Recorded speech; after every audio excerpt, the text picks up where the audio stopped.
Hi guys, and welcome back to my kitchen. Today we're doing delicious chicken Jamaican curry. That's what we're doing. So we're gonna start off by taking our chicken legs. You can use any chicken that you want to use. I like to use the legs because they don't dry out as fast as all the other pieces, and we're going to skin them. I'm going to remove the skin from my chicken. If you want to keep your skin on, you can, but I'm going to remove mine just to remove some of that fat from my pot, and also the flavor gets better when you take that skin off. So just going to politely remove all this skin, and we're going to season it. I'm using a pre-made curry powder that I got from Fiesta in Houston, Texas. It comes in a big bulk, so I took this container that I bought from Dollar Tree and I put it in there. It stays good for about 6 months. After about 6 months, the potency of the powder starts to leave. Now I season it with my onion, garlic powder, accent. I love accent. I know a lot of people don't like to use accent because of the MSG, but the MSG is good to me. Salt, pepper, and we're just going to season this up really well on some allspice ground. Some adobo. I like to use spicy adobo. That just adds, because I like a little spicy to my curry.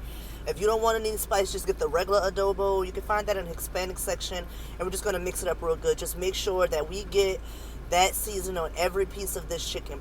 I did wash my chicken off first with some lime and water. So you guys see there's a little water at the bottom of this chicken. It does not harm anything. It actually makes like a paste so that it coats the chicken even better. Now we're going to chop up our fresh seasoning. I'm going to use onions. I am going to use bell peppers. I am going to use celery. And I'm going to use garlic. Just chop them up real nice and fine.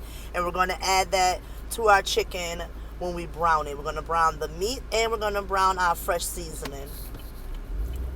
So I'm making dinner for me and my wife tonight, and we're hungry as hell. So some things I did forget to record, but you're going to hear me by voice tell you guys what I did. So I'm going to put a little oil at the bottom of my stock pot so I can brown my meat.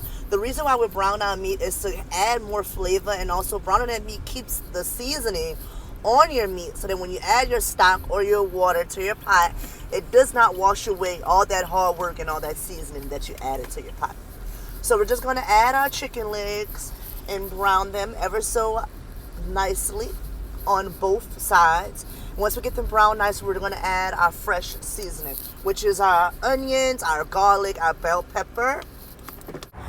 And while I'm browning the meat, I like to go ahead and chop up my other fresh seasoning that I'm adding to the pot. I like to add carrots and potatoes to my curry. It's not something they always do in Jamaica, but it's something I'm doing in my house. And it adds a nice protein and vegetables to your pot. But I'm not going to brown the carrots and potatoes. I'm just going to add the carrots and potatoes to my pot after I finish browning it and adding my stock. So right now you actually see me using my onions, my bell peppers, and my garlic. And I put it in that paste that I used, or the paste that I made earlier when I put the seasoning on the chicken. Remember that little water, so I made the little paste? I just took and add the rest of that to my vegetables to have more seasoning. So another reason why we're browning this is we're burning the curry. That's something they say in Jamaica when it's called cooking the curry down. If you don't cook your curry, it messes your stomach up. You get a stomach ache. So that's another reason why you want to make sure when you're doing curry that you're cooking the curry before you add your stock. And to be honest, I'm actually just using regular water, just helping get the stuff at the bottom of this pot because the seasoning does stick to the bottom. If you have a problem with that, just add a little water at a time, scraping everything off the bottom because you want all that seasoning off the bottom. So you add a cup of water or 2 cups of water, scrape that bottom off, and keep adding it until that water is completely covering your chicken.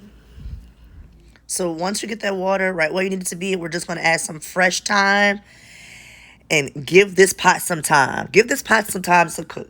We're going to cook this down until about now. This is about an hour into cooking. You guys start seeing it starting to cook down. That water has gotten lower than it was before. We want to cook this until the meat is falling off the bone. So it took about an hour to 2 hours or hour and 30 minutes to cook this down where I need it to be. But halfway through the cooking processes, I add my carrots and my potatoes. It adds so much flavor, and it also adds just more vegetables to your pot. You want to add vegetables to your pot because you just want vegetables in your life. What's wrong with vegetables? And this is the perfect amount of seasoning, the perfect amount of flavor that even if kids are eating this, they're going to enjoy these vegetables also. So about 30 minutes later, I have this, my delicious pot of Jamaican chicken curry.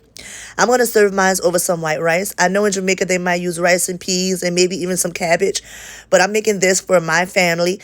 And right now I'm taking care of my godson. He's kind of picky. So I'm going to make sure he has some carrots on his plate. I'm going to make sure he has some potatoes on his plate. And the fact that I cook my chicken so much that it falls off the bone, I get to select how much chicken he has and not give him the bone. He's 4 years old. He does know how to not eat the bone, but just to be safe. Thank you guys for watching, and there goes my chicken curry recipe. Thank you for coming to my kitchen. Mwah.